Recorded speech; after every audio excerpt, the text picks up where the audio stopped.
Unos 8.000 soldados del ejército estadounidense estuvieron realizando ejercicios militares en Alaska en marzo de 2023. Según John Pennell, jefe de relaciones del ejército en Alaska, el objetivo es entrenar a los soldados en el frío y en la nieve. Además, a principios de 2023, se enviaron soldados para trabajar con el ejército indio en el Himalaya. Incluso el ejército de Estados Unidos ha estado aumentando los ejercicios con los países nórdicos como Finlandia y Noruega. Esto no es de extrañar porque durante las últimas 2 décadas, Estados Unidos ha luchado guerras en lugares como Irak y Afganistán, por lo que ha descuidado sus habilidades para luchar en climas fríos. Por eso la pregunta es, ¿por qué ahora Estados Unidos quiere entrenar a su ejército en la nieve? ¿Por qué quiere recuperar esa habilidad para luchar en climas fríos? Cuando Rusia le vendió Alaska al país norteamericano en 1867, los críticos en Estados Unidos aseguraban que el país había comprado tierras frías e inútiles. Incluso durante 2 décadas después de haber comprado Alaska, Estados Unidos no prestó interés en dicho territorio. Alaska solo cobró importancia hasta que se descubrieron reservas de oro. Pero lo que aumentó su valor estratégico fue su cercanía a Japón durante la Segunda Guerra Mundial. Luego, durante la Guerra Fría, su ubicación cerca de Rusia, que hacía parte de la Unión Soviética, hizo que su importancia geopolítica fuera mayor, albergando estaciones de radar, bombarderos estratégicos y bases navales. Pero terminada la Guerra Fría en 1991, Alaska no se consideraba tan importante más allá del petróleo. Sin embargo, el deshielo del Ártico ha estado abriendo nuevas rutas de navegación, y ahora las naciones que limitan con el Ártico han puesto sus intereses en los recursos naturales que se encuentran en este territorio. Por eso varios países, especialmente Rusia y Estados Unidos, están preparando una mayor presencia militar en esta región del mundo. Pero a pesar de que Alaska, un estado que limita con el Ártico, ya es uno de los más militarizados del país con más de 20.000 soldados activos, Rusia parece estar ganando la carrera por militarizar y dominar el Ártico. Y tiene sentido porque esta región es más importante para Rusia que para los demás países cercanos al Ártico como Canadá, Dinamarca, Islandia, Finlandia, Noruega, Estados Unidos y Suecia. Esto debido a que ha sido un objetivo desde la era de Stalin, y ahora Vladimir Putin, quien está tan obsesionado con el dominio de esta región, que incluso está reabriendo antiguas bases militares que operaban en la Guerra Fría hace más de 3 décadas. Hay 2 razones para explicar la importancia del Ártico para Rusia y por qué se podría presentar un conflicto mundial en esta región. En primer lugar, el deshielo del Ártico está descubriendo nuevas fuentes de materias primas. Los proyectos de exploración y extracción de petróleo y gas en esta región han crecido rápidamente en los últimos años. Son cerca de 600 proyectos los que ya están en funcionamiento o en construcción. Se calcula que el Ártico contiene alrededor del 30% de las reservas mundiales de gas por descubrir y el 13% de las de petróleo. Estas reservas están valoradas en unos 30 billones de dólares, equivalentes al PIB de Estados Unidos y Japón combinados. Pero no solo se trata de petróleo y gas. Según The Wall Street Journal, en el interior del Círculo Polar Ártico podría haber $1 billón en minerales de tierras raras, recursos esenciales para los vehículos eléctricos. Y el impulso mundial hacia las energías renovables está intensificando la batalla por encontrar nuevas fuentes de estos minerales, especialmente porque China controla actualmente el 70% de los yacimientos ya conocidos.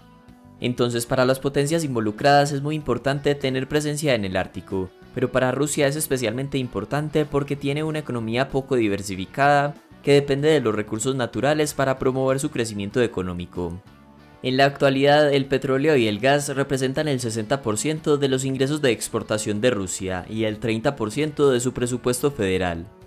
El problema del asunto es que la ONU otorga a cada uno de los países derechos económicos sobre una zona de 200 millas alrededor de sus costas. Más allá se consideran aguas internacionales, pero existen varias vías para que un país demuestre que algún territorio le pertenece. Tal como lo está haciendo China construyendo islas artificiales en el mar del sur de China en zonas muy alejadas de sus costas, afirmando que estas zonas marítimas le pertenecen porque fueron descubiertas por la dinastía Han hace 2000 años. Lo cual no tiene sentido según el derecho internacional, pero nadie se atreve a desafiar al gigante asiático. Pues de igual forma parece estar actuando Rusia, porque en 2007 plantó su bandera en el fondo marítimo del Polo Norte. Esto como una forma de mostrar su determinación al reclamar gran parte del Ártico, incluso la que es considerada como aguas internacionales. En segundo lugar, otro aspecto que explica la importancia del Ártico es que nuevamente, debido al deshielo, se están abriendo nuevas rutas marítimas que antes eran intransitables durante gran parte del año. Por ejemplo, la ruta marítima del norte a lo largo de la costa rusa proporciona una vía más rápida entre Europa y Asia en comparación con las rutas tradicionales como las del Canal del Suez. El control de esta nueva ruta le daría a Rusia una ventaja estratégica en términos de comercio e influencia sobre el transporte marítimo mundial. En caso de un conflicto, Rusia podría fácilmente en el futuro, cuando sea una ruta más transitada, bloquear el paso de sus rivales. Por su parte, a China también le interesan nuevas rutas comerciales marítimas. El 80% de sus importaciones actuales de petróleo pasan por el estrecho de Malaca entre Malasia e Indonesia, lo que representa un punto débil que pueden bloquear sus enemigos. Así que tener una alternativa como la ruta del Ártico cobra relevancia. Por eso China lleva años aumentando discretamente su presencia en el Ártico, mediante una combinación de inversiones directas y diplomacia. Por ejemplo, Islandia, duramente golpeado por la crisis financiera de 2008, recurrió a China en busca de apoyo económico, y más adelante se convirtió en el primer estado europeo en firmar un acuerdo de libre comercio con el país asiático. Incluso China se autoproclamó como un estado cercano al Ártico, esto a pesar de que está alejado de la zona. Además, en su política ártica de 2018, hablaba del desarrollo de una nueva ruta de la seda polar para el lejano norte. En fin, el punto es que hay mucho interés de las potencias. Por ejemplo, Putin ha dicho que considera el control de la ruta marítima del norte como una enorme oportunidad económica para Rusia. Por eso ha desarrollado una gran flota de buques rompehielos para acceder a la ruta durante todo el año. Ahora tienen unos 50 buques y están construyendo más. Además, Rusia es el único país que dispone de buques rompehielos de propulsión nuclear, lo que significa que pueden estar hasta 7 años sin reabastecer. Rusia utiliza estos rompehielos para despejar el camino a cargueros y buques militares y para acceder a los recursos naturales. Por el contrario, Estados Unidos solo tiene un buque rompehielos comparable en tamaño a los buques más grandes de Rusia.